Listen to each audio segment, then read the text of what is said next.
नमस्कार दोस्तों। क्या आपने कभी सोचा है कि मृत्यु के बाद आत्मा के साथ क्या होता है? क्या हर मरने वाला व्यक्ति भूत बन जाता है?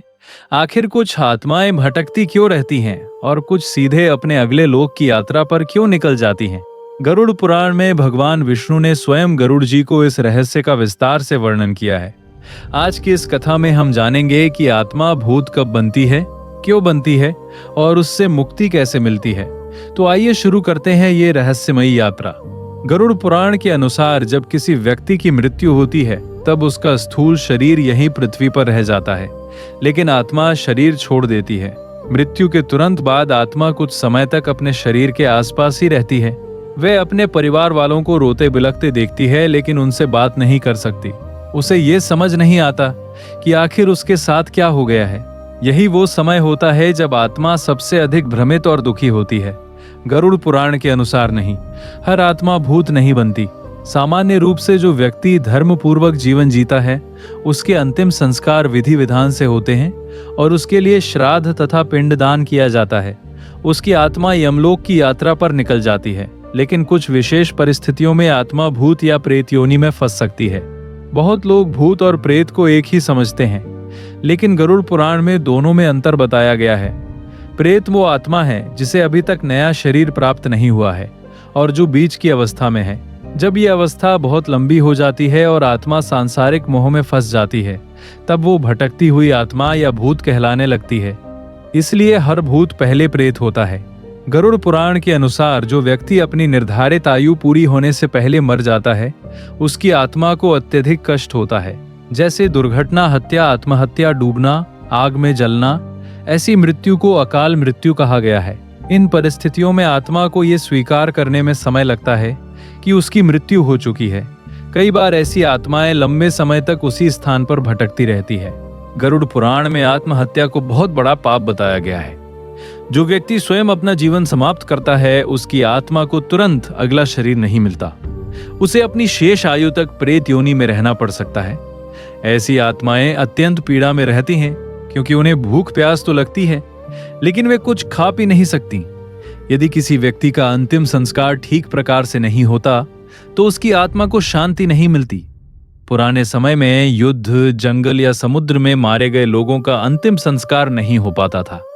गरुड़ पुराण कहता है कि ऐसी आत्माएं कई बार पृथ्वी पर भटकती रहती हैं। इसलिए सनातन धर्म में अंतिम संस्कार को अत्यंत महत्वपूर्ण माना गया है। मृत्यु के बाद पहले 13 दिनों तक किए जाने वाले कर्म आत्मा के लिए अत्यंत आवश्यक माने गए हैं। पिंडदान के माध्यम से आत्मा को सूक्ष्म शरीर प्राप्त होता है। यदि परिवार इन कर्मों को बिल्कुल नहीं करता तो आत्मा को कठिनाइयों का सामना करना पड़ता है। गरुड़ पुराण में कहा गया है कि श्राद्ध और तर्पण आत्मा की यात्रा को सुगम बनाते हैं। कई लोग जीवन भर धन, मकान, जमीन या परिवार से इतना अधिक जुड़ जाते हैं कि मृत्यु के बाद भी उनका मन उन्हीं चीजों में लगा रहता है। ऐसी आत्माएं आगे नहीं बढ़ पाती। वे अपने घरों, दुकानों या संपत्ति के आसपास ही भटकती रहती हैं। भगवान विष्णु कहते हैं कि अत्यधिक मोह भी आत्मा के बंधन का कारण बनता है। यदि किसी व्यक्ति की कोई इच्छा बहुत प्रबल हो और मृत्यु अचानक हो जाए तो वह इच्छा आत्मा को बांध सकती है। उदाहरण के लिए बदला लेने की इच्छा, अपूर्ण प्रेम, धन का लोभ, किसी कार्य को पूरा करने की तीव्र चाह, ऐसी इच्छाएं आत्मा को पृथ्वी से जोड़े रखती हैं। गरुड़ पुराण में बताया गया है कि जो लोग अत्यधिक पाप करते हैं, दूसरों को कष्ट देते हैं, धोखा देते हैं और अधर्म का जीवन जीते हैं, उनकी आत्मा को मृत्यु के बाद कठिन अवस्थाओं से गुजरना पड़ता है। कुछ आत्माएं प्रेत योनि में भटकती रहती हैं जब तक उनके कर्मों का फल पूरा नहीं हो जाता। गरुड़ पुराण के अनुसार भटकती हुई आत्मा को भूख और प्यास लगती है। उसे अपने प्रियजनों की याद आती है। वह उनसे संपर्क करना चाहती है लेकिन असमर्थ रहती है। सब कुछ दिखाई देता है लेकिन वह किसी वस्तु को छू नहीं सकती। यही कारण है कि प्रेत अवस्था को अत्यंत दुखद बताया गया है। गरुड़ पुराण के अनुसार अधिकांश आत्माएं केवल दुखी और भटकी हुई होती हैं। वे किसी को नुकसान पहुंचाने नहीं आती। उनका उद्देश्य अपनी पीड़ा से मुक्ति पाना होता है। हालांकि कुछ अत्यंत क्रोधित या नकारात्मक भाव वाली आत्माओं का प्रभाव वातावरण पर पड़ सकता है। गरुड़ पुराण के अनुसार निम्न उपाय आत्मा की शांति के लिए महत्वपूर्ण है।